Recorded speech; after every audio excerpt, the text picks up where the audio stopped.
mode à tout âge avec l'Office des retraités de Brest. Reconnue d'utilité sociale sur son territoire, l'association fête en 2018 ses 40 ans.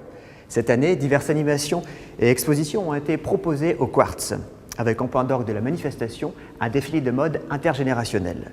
Suite logique à des ateliers relooking proposant une réflexion sur l'estime de soi.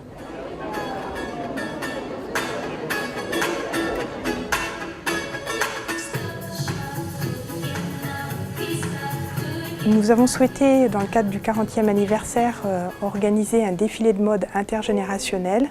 Parce qu'il faut savoir qu'à l'ORB, depuis 3 ans, nous avons développé en fait tout un travail autour de l'estime de soi, avec la mise en place en fait d'ateliers relooking pour permettre en fait aux retraités, aux adhérents de l'ORB, de pouvoir mieux accepter son image, accepter aussi les évolutions de son corps, de son physique. L'idée du défilé intergénérationnel, c'était vraiment de montrer qu'il n'y a pas les jeunes d'un côté et les seniors de l'autre. Montrer vraiment que pour nous, en fait, la société, le monde actuel, c'est un brassage en fait. Et de montrer qu'on peut être jeune, s'amuser, relever un défi, et être âgé aussi, s'amuser de la même façon.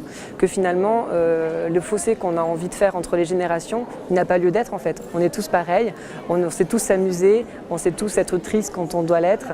Et du coup, c'est un rassemblement. Voilà, l'idée, c'est de rassembler les générations autour de la mode.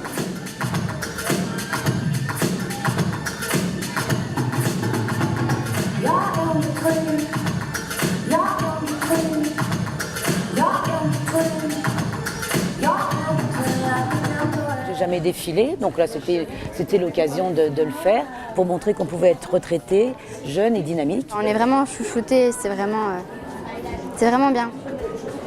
C'est une bonne expérience.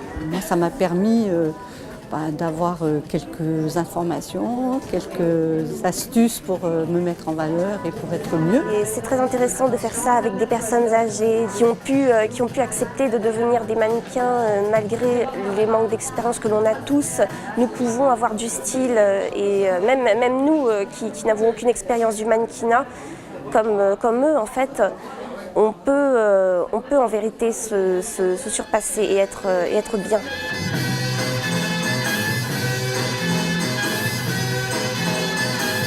J'ai osé parce que si on n'ose pas, à ce moment-là on reste dans son coin et autant oser pour se faire voir un petit peu et puis faire comprendre aux gens qu'on peut faire des choses, voilà, même à nos âges. Je trouve ça bien d'interagir avec les personnes un peu plus âgées que nous et de montrer que malgré l'âge, on peut tous s'habiller pareil. À oser, même en vieillissant, faire des choses qu'on ne pensait pas faire un jour. On appelle ça aussi sortir de sa zone de confort, c'est-à-dire essayer des nouvelles expériences, essayer autre chose et puis être confronté à d'autres, écouter les autres et avancer comme ça. Le tout, c'est de le faire avec beaucoup de plaisir et beaucoup de détermination. Aujourd'hui, ce défilé, c'est un peu prendre contre-pied l'image de la mode du défilé, parce qu'on a l'impression que si on regarde les magazines, la télévision aujourd'hui, les médias en général, on a l'impression que la mode est réservée aux jeunes, alors que finalement on doit tous s'habiller, peu importe notre âge, peu importe notre morphologie, notre silhouette. Et là, avec le défi de l'ORB, c'était de montrer qu'on peut être âgé, on peut prendre plaisir à s'habiller, s'amuser, faire quelque chose d'un peu insolite et vraiment voilà, montrer qu'on peut avoir du style et en profiter et s'amuser, qu'on a encore le temps de le faire et c'est ça qui est génial. Vieillir, oui, mais bien vieillir et surtout bien profiter de la vie. Je pense que le début de la retraite, c'est le début d'une autre vie et le début d'une autre activité. Et je pense qu'on se sent terriblement vivant quand on fait partie de l'ORB.